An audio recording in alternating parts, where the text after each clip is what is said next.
여러분, 최근에 쿠팡, SKT, KT 같은 정말 큰 기업들에서 또 개인정보가 대규모로 유출됐다는 소식 다들 들으셨죠? 그런데 말이죠, 이게 그냥 운 나쁜 사고가 아니었다면 어떠실 것 같으세요?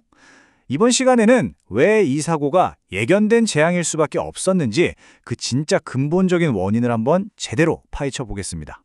와, 시작부터 이 숫자 좀 보세요. 4천만 건. 최근에 유출된 개인정보가 무려 4천만 건이 넘습니다. 이건 뭐 거의 우리나라 국민 전체의 정보가 또 한 번 통째로 털렸다고 봐도 과언이 아닌 거죠.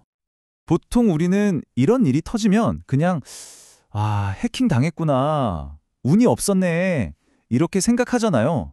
근데 과연 그게 전부일까요? 이게 정말 어쩌다 운 나쁘게 당한 그런 우연한 사고에 불과했을까요?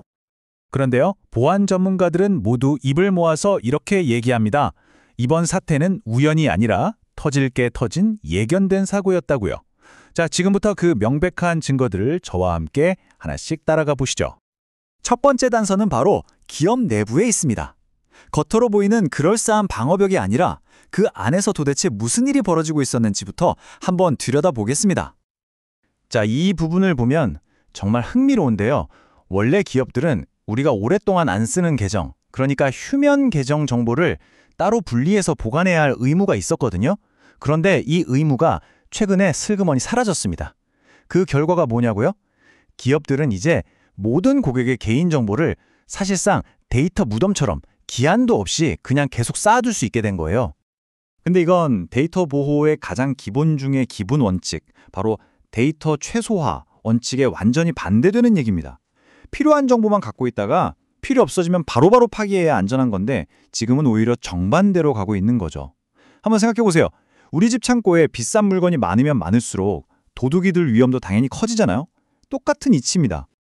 그리고 두 번째, 내부 문제는 기술적인 부분입니다. 많은 기업들이 아직도 막 10년 넘은 오래된 서버를 쓰고 있고요. 보안 업데이트는 맨날 느리고 심지어 누가 어디까지 접근할 수 있는지 관리조차 제대로 안 되는 곳이 많습니다. 전문 인력도 부족하고요. 이건 뭐 공격자들 눈에는 여기는 그냥 활짝 열린 문입니다 하고 광고하는 거나 마찬가지인 거죠. 그리고 이게 결정적인데요. AI다, 빅데이터다 하면서 데이터를 어떻게든 활용해서 돈을 벌려는 움직임이 데이터를 보호하려는 노력보다 훨씬 더 강해졌다는 겁니다.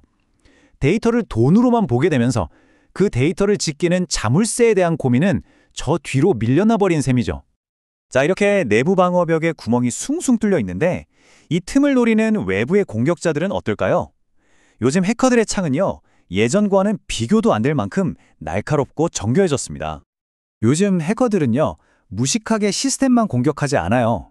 사람의 허점을 노립니다. 내부 직원의 계정을 어떻게든 훔치거나 그럴싸한 이메일을 보내서 비밀번호를 알아내죠. 그리고 일단 시스템 안으로 들어오면요, 마치 일반 사원증으로 회장실 문을 따는 것처럼 낮은 등급의 권한을 순식간에 최고 관리자 권한으로 바꿔버리는 기술을 씁니다. 그러니까 핵심은 바로 이거예요. 기업이 아무리 비싼 방화벽을 설치해놨다고 해도 공격자가 이미 정상적인 직원 계정으로 들어와 버리니까 속수무책으로 당하는 경우가 많다는 겁니다.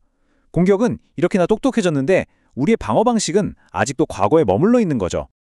자, 이제 거의 다 왔습니다. 수사의 클라이맥스라고 할 수 있죠.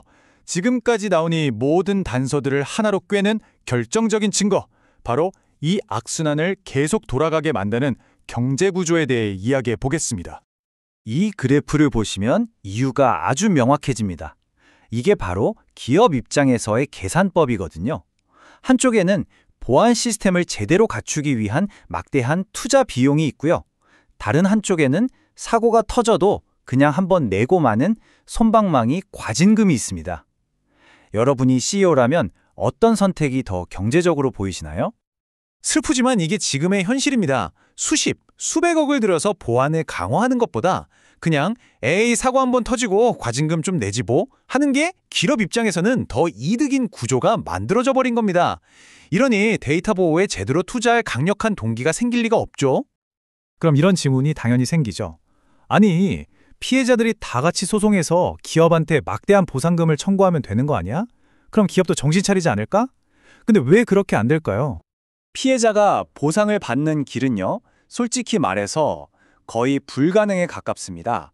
내가 스미싱 사기를 당해서 돈을 잃었어도 그게 바로 그 기업의 정보 유출 때문에 일어난 일이라는 걸 피해자인 내가 직접 증명해야 해요. 법적으로 이건 거의 불가능한 일입니다. 결국 기업 입장에서는 유출돼도 우리가 실질적으로 책임질 일은 없구나 하는 아주 강력한 신호를 받게 되는 거죠. 자, 그럼 지금까지 우리가 살펴본 모든 단서들을 한번 종합해 보겠습니다. 이 반복되는 데이터 유출은 절대 단순한 사고가 아닙니다. 여러 문제들이 아주 복잡하게 얽히고 설켜서 만들어진 명백한 구조적인 문제입니다. 이 단서들을 다 맞춰보면 하나의 그림이 딱 완성됩니다. 느슨해진 규제라는 빈틈, 낡은 시스템이라는 허점, 데이터를 돈으로만 모는 정책, 사람을 노리는 정교한 공격, 그리고 이 모든 걸 사실상 눈 감아주는 솜방망이 처벌과 불가능에 가까운 피해 보상까지 이 6개의 톱니바퀴가 서로 맞물려서 착착 돌아가면서 사고를 필연적으로 만들고 있는 겁니다. 따라서 우리가 겪는 이 데이터 유출은 만약에 일어나는 문제가 아니라 언제 터지느냐의 문제입니다. 현재의 법과 경제 구조가 바뀌지 않는 한 이 사고는 앞으로도 계속해서 너무나도 예측 가능하게 또 일어날 수밖에 없다는 거죠. 마지막으로 이 질문을 던져봅니다. 지금과 같은 구조가 계속된다면 다음번 대규모 유출사고 명단에 오를 이름은 과연 누구일까요? 어쩌면 바로 이 영상을 보고 있는 당신의 정보일지도 모릅니다.